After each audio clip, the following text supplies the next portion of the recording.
Hello everyone and welcome back. In today's video, we will learn more about margin and padding. Say you have this paragraph and you want to add some space between the border and the content. In this scenario, you will use padding. Let's try an example. So let's bring up our code editor. So we already got an ID for our second paragraph. So coming back to our CSS file. So what we need is padding. So let's add that. So padding, say 16 pixels, let's save it. And now as you can see, we've got some space between our content and the border. Now say you want to have different paddings on different sides. So for that, we've got more padding properties. Say padding top, say on the top we need 16 pixels. Padding right, say 20 pixels. Padding left, say 24 pixels. Padding top, say 28 pixels. Let's save it. And as you can see, we've got different paddings on different sides. Also, if you notice, these four properties are overriding our previous property. So if we make this as 100 pixels, so as you can see, all the different sides have still the same padding, other than the padding bottom, because we haven't given a value for padding bottom here. So if we change this to padding bottom and we save it, so none of the sides have 100 pixels padding now. This 100 pixel padding was overridden by all these other four values. All right, let's comment these for now. So we've got another way of writing these paddings for different sides. So this is like a shorthand version. So padding, say on padding top, we've got 16 pixels, then on the right, we've got 20 pixels, and bottom, say 24 pixels, on the left, say 28 pixels. Let's save it.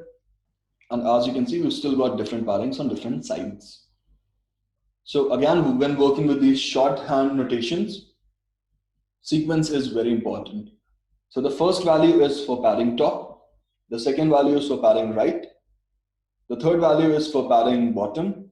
And then the last value is for the padding left. So it goes clockwise. Top, right, bottom, and left. Now say you had padding something like this. So padding, for padding top you had say 24 pixels, padding right you had 48 pixels, for padding bottom you had 24 pixels, and for padding left you had 48 pixels. Let's save it. And as you can see, we've got the same padding on top and bottom and left and right. So in this case, what we can do is we can remove these last two values. So even this value represents padding top, right, bottom, and left. Just that we've got two values here. So whenever we just give two values, so the first value is used for top and bottom. The second value is used for left and right. All right, guys? Okay, so moving on to the margin part. So you want to add space outside the border.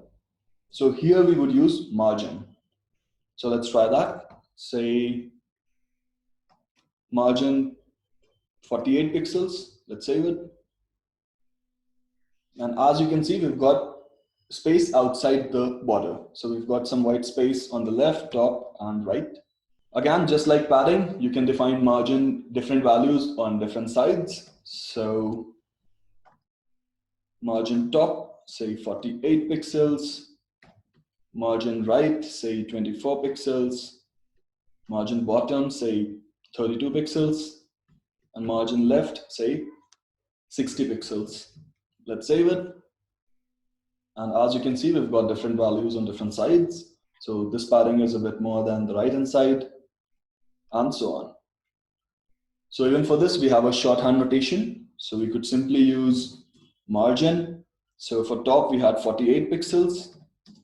Again, space, followed by margin right, which was 24 pixels, followed by margin bottom, which was 32 pixels, followed by margin left, which was 60 pixels. Let's save it. And as you can see, our margin is still the same. All right, so again, say margin, say we've got on top 48 pixels, right 60 pixels, bottom 48 pixels, and left 60 pixels. So again, we've got the same padding on top, bottom, left, and right. So what we can do is we can remove these last two values. So 48 would represent the value for top and bottom, and 60 would represent the value for left and right. That's all for today, guys. If there's something that you did not understand, feel free to drop a comment and we will discuss it. See you in the next video. Bye and take care.